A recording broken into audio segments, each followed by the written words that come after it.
ನನ್ನೆಲ್ಲ ಕೇಳುಗರಿಗೆ, ಗೆಳೆಯ ಗೆಳತಿಯರಿಗೆ ಈ ನಿಮ್ಮ ಗೋನಿಬಸಪ್ಪ ಕರ್ಕಿ ಹೇಳಿ ಮಾಡುವ ನಮಸ್ಕಾರಗಳು. ಸ್ನೇಹಿತರೆ, ಬದುಕು ಅನ್ನೋದು ವಿಸ್ಮಯ ಗುಹೆ.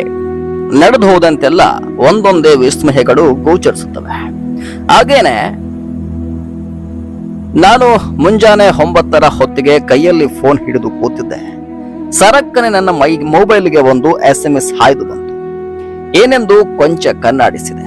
ನನ್ನ ಆತ್ಮೀಯರು ಕೊಪ್ಪಳದಲ್ಲಿ ತಮ್ಮದೇ ಆದ ಉತ್ತಮ ಬದುಕನ್ನ ಸಾಗಿಸ್ತಾ ಶಿಕ್ಷಕರಾಗಿ ಕೊಪ್ಪಳದಲ್ಲಿ ತಮ್ಮದೇ ಆದ ಸಹಕಾರ ಸಂಸ್ಥೆಗಳನ್ನ ಹುಟ್ಟು ಹಾಕಿ ಹಾಗೂ ಪತ್ರಕರ್ತನಾಗಿ ಅನೇಕ ಲೇಖನಗಳನ್ನ ಸಮಾಜಕ್ಕೆ ಮುಟ್ಟಿಸುತ್ತಾ ಸಮಾಜದಲ್ಲಿ ತಮ್ಮನ್ನ ತಾವು ಗುರುತಿಸಿಕೊಂಡಿರುವ ಬೇವನಹಳ್ಳಿಯ ನಿವಾಸಿಯಾದ ಮುದ್ದಪ್ಪರವರ ತಂದೆಯ ಕುರಿತಾಗಿ ಬರೆದ ಸಾಲುಗಳು ನನ್ನ ಕಣ್ಣಂಚಲ್ಲಿ ನೀರು ತರಿಸಿತ್ತು.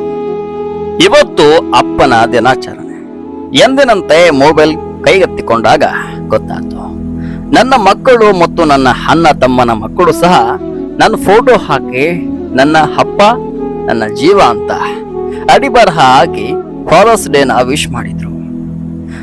ನನ್ನ ಮಡದಿ ಸಹ ತನ್ನ ಅಪ್ಪನ ಚಿಕ್ಕಪ್ಪನ ಫೋಟೋ ಸ್ಟೇಟಸ್ ಹಾಕಿಕೊಂಡು ವಿಶ್ ಮಾಡಿದ್ರು. ನೋಡಿ, ನಂಗೆ ನನ್ನ ಅಪ್ಪ ನೆನಪಾದ. ಕಣ್ಣಾಲೆಗಳಲ್ಲಿ ತಕ್ಷಣವೇ ನೀರು ತುಂಬಿಕೊಂಡವು. ಅರಕ್ಷಣ ತುಂಬಾ ಭಾವುಕನಾದ. ನಂತರ ಮೊಬೈಲ್ ತಿಕ್ಕುತ್ತಿದ್ದ ನನ್ನ ಕೈಗಳಿಂದ ಕಣ್ಣುಗಳನ್ನ ಹೊರೆಸಿಕೊಂಡು ಅಪ್ಪನ ಅವಿಸ್ಮರಣೀಯ ನೆನಪುಗಳು ಒಂದೊಂದೇ ನೆನಪಾಗತೊಡಗಿತು. ನನ್ನಪ್ಪ ತುಂಬಾ ಕಡು ಬಡತನದಲ್ಲಿ ಜನಿಸಿದ ಅವಿದ್ಯಾವಂತನಾದರೂ ನಾವೆಲ್ಲ ಚೆನ್ನಾಗಿ ಇರಲಿ ಅಂತ ನಿತ್ಯವೂ ದುಡಿದ ಬದುಕು ಸಾಗಿಸ್ತಿದ್ದ. ಅದಕ್ಕೆ ನನ್ನವ್ವ ಕೂಡ ಜೊತೆಯಲ್ಲಿದ್ದುಕೊಂಡು ಬಡ ಸಂಸಾರದ ಬಂಡಿಯ ನುಗ್ಗಕ್ಕೆ ಸಮನಾಗಿ ಕೊಳ್ಳೊಡ್ಡಿ ತಮ್ಮ 5 ಮಕ್ಕಳ ಹೊಟ್ಟೆಯ ತುತ್ತಿನ ಚೀಲ ತುಂಬಿಸ್ತಿದ್ರು. 1970 ಹಾಗೂ 80ರ ದಶಕದಲ್ಲಿ ನಿತ್ಯವೂ ದುಡಿಮೆಗೆಂದು ದೂರದ ಹುಲಿಗಿ, ಶಿವಪುರ, ಕವಳಿ ಗ್ರಾಮದಂತಹ ಮಾಗಾನಿ ಅಂದ್ರೆ ನೀರಾವರಿ ಪ್ರದೇಶಗಳಿಗೆ ಬೆಳಗ್ಗೆ ಹೋದರೆ ಬರುವುದು ರಾತ್ರಿ 8-9 ಗಂಟೆ ಅಂತೆ. ಕಾಲ್ನಡಿಗೆಯಲ್ಲಿಯೇ ಒಂದೇ ಒಂದು ದಿನ ದುಡಿಮೆ ಇಲ್ಲವೆಂದರೆ ಮಕ್ಕಳ ತುತ್ತು ಕೂಡಿಗೆ ಪರದಾಡುವಂತ ಪರಿಸ್ಥಿತಿಯಲ್ಲಿ ಹಸಿವು ನೀಗಿಸಿ ಬೆಳೆಸಿದ್ದನ್ನು ನೆನೆದು ಭಾವುಕನಾದೆ. ಪ್ರತಿಯೊಬ್ಬ ತಂದೆಗೆ ಇರುವಂತೆ ನನ್ನಪ್ಪನಿಗೂ ಕೂಡ ನನ್ನನ್ನು ದೊಡ್ಡ ನೌಕರಸ್ಥನಾಗಬೇಕು, ಆ ಮೂಲಕ ದೊಡ್ಡ ವ್ಯಕ್ತಿ ಮಾಡಬೇಕು ಎಂಬ ಆಸೆ ಇತ್ತು. ಆದರೆ ಏನು ಓದಿಸಬೇಕು ಎಂಬರಿವು ಸಹ ಇಲ್ಲದ ಅನಕ್ಷರಸ್ಥ ಬಡ ವ್ಯಕ್ತಿ ನನ್ನಪ್ಪ. ಅಂಥ ಸಂದರ್ಭದಲ್ಲಿ ಪ್ರಾಥಮಿಕ ಶಿಕ್ಷಣ ಸ್ವಗ್ರಾಮ ಸರಕಾರಿ ಶಾಲೆಯಲ್ಲಿ ಮುಗಿಸಿ ನಂತರ ನನ್ನ ಸೋದರ ಮಾವ ಮುದ್ದಾಬಳ್ಳಿ ಗ್ರಾಮದ ಸಣ್ಣ ಹನುಮಪ್ಪ ಹುಳ್ಳಿ ಇವರ ಮಾರ್ಗದರ್ಶನದಲ್ಲಿ ರೋಣ ತಾಲೂಕು ನೆಡಗಲ್ ಗ್ರಾಮದ ಶ್ರೀ ಅನ್ನದಾನೇಶ್ವರ ವಸತಿ ಶಾಲೆಗೆ ದಾಖಲಿಸ್ತಾರೆ. ಆಗ ನನ್ನ ಅಪ್ಪನಿಗೆ ಸಂತೋಷಕ್ಕೆ ಪಾರವೇ ಇಲ್ಲ. ನನ್ನ ಮಗ ದೊಡ್ಡ ಬಹು ಮಹಡಿ ಕಟ್ಟಡ ಹೊಂದಿದ ಶಾಲೆಯಲ್ಲಿ ಕಲಿತಿದ್ದಾನೆ, ಮುಂದೆ ಅವನು ದೊಡ್ಡ ವ್ಯಕ್ತಿ ಆಗ್ತಾನೆ ಅಂತ ಜಗದಗಲ ಹಿರಿ ಹಿಗ್ಗಿ ತನ್ನ ಖುಷಿಯನ್ನು ಕಂಡವರಲ್ಲಿ ಹಂಚಿಕೊಂಡು ಖುಷಿ ಪಡ್ತಾ ಇದ್ದ. ಆದರೆ ಆ ಖುಷಿ ಬಹಳಷ್ಟು ದಿನ ಇರುವುದಿಲ್ಲ. ನನ್ನನ್ನು ವಸತಿ ಶಾಲೆಗೆ ದಾಖಲಿಸಿ ತಿಂಗಳಾಗಿತ್ತೇನೋ ಗೊತ್ತಿಲ್ಲ, ನನ್ನನ್ನು ಮಾತನಾಡಿಸಲು ತೆರಾವರಿ ತಿಂಡಿ ತಿನಿಸು ಬುತ್ತಿ ಸಮೇತ ನಾನಿರುವ ನೆಡಗಲ್ ಗ್ರಾಮದ ವಸತಿ ಶಾಲೆಗೆ ಬರುತ್ತಾನೆ. ನಾನು ಕಲಿಯುವ ಶಾಲಾ ಬಹುಮಹಡಿ ಕಟ್ಟಡ, ಉತ್ತಮ ಪರಿಸರ, ವಾತಾವರಣ, ನನ್ನಲ್ಲಿ ಬದಲಾದ ಮಠದ ಪದ್ಧತಿ, ಪರಂಪರೆ, ಸಂಪ್ರದಾಯಗಳನ್ನು ನೋಡಿ ಮತ್ತಷ್ಟು ಖುಷಿ ಆಗ್ತಾನೆ. ನನ್ನನ್ನು ಮಾತನಾಡಿಸಿಕೊಂಡು ಬೇವನಹಳ್ಳಿ ಗ್ರಾಮಕ್ಕೆ ಬಂದು ಆ ಖುಷಿ ಕ್ಷಣದಲ್ಲಿಯೇ ಆ ರಾತ್ರಿ ಹೃದಯಘಾತವಾಗಿ ಸಾವನ್ನಪ್ಪುತ್ತಾರೆ.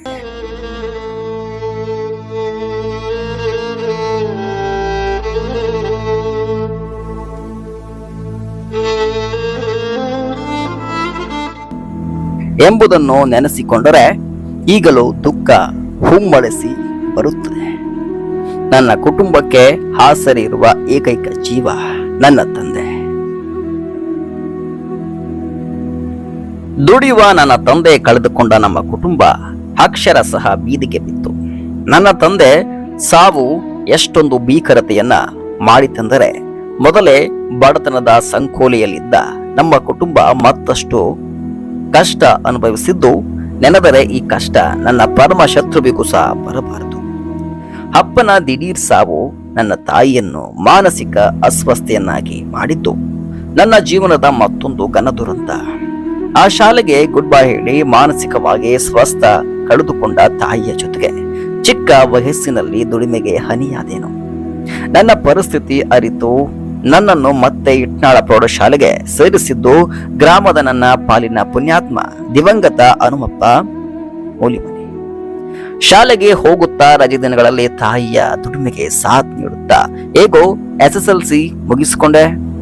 ಓದಬೇಕು ಎನ್ನುವ ಛಲದಿಂದ ಪಕ್ಕದ ಕಾರ್ಖಾನೆಯಲ್ಲಿ ಪಾರ್ಟ್ ಟೈಮ್ ಕೆಲಸ, ದುಡಿಮೆಯ ಜೊತೆಗೆ PUC ಮುಗಿಸಿ BA ಮಾಡುತ್ತಾ ಗ್ರಾಮದವರ ಸಹಕಾರದಿಂದ ಇನ್ನು ಪದವಿ ಸಹ ಪೂರ್ಣಗೊಳಿಸದೆಯೇ ವೃತ್ತಿ ಶಿಕ್ಷಣ ಪೂರೈಸಿದೆ.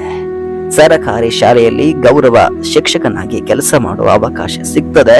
2005ರಲ್ಲಿ ಸೇವೆ ಪ್ರಾರಂಭ ಮಾಡಿದೆ.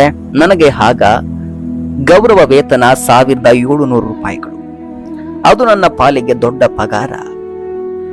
ಇಂತಹ ಸಂದರ್ಭದಲ್ಲಿ ನನ್ನ ತಾಯಿಯು ಸಹ ನನ್ನ ತಂದೆಯ ವ್ಯಸನದಲ್ಲಿ ನಮ್ಮನ್ನ ಅಗಲಿದ್ದು ನನ್ನ ಜೀವನದ ಮತ್ತೊಂದು ಅತ್ಯಂತ ದೊಡ್ಡ ಘನಘೋರ ಆಘಾತ ವಿಷಯ. ಈ ಚಿಕ್ಕ ವಯಸ್ಸಿಗೆ ತಂದೆ ತಾಯಿ ಕಳೆದುಕೊಂಡ ನನಗೆ ಆಸರೆ ನೀಡಿದ್ದು ನನ್ನ ದೊಡ್ಡಮ್ಮ ಗಂಗಮ್ಮ, ದೊಡ್ಡಪ್ಪ ಸಿಂಧೋಗೆಪ್ಪ ಬಾದುರುಬಂಡಿ ಕುಟುಂಬ ಮತ್ತು ನನ್ನ ಸೋದರ ಮಾವ.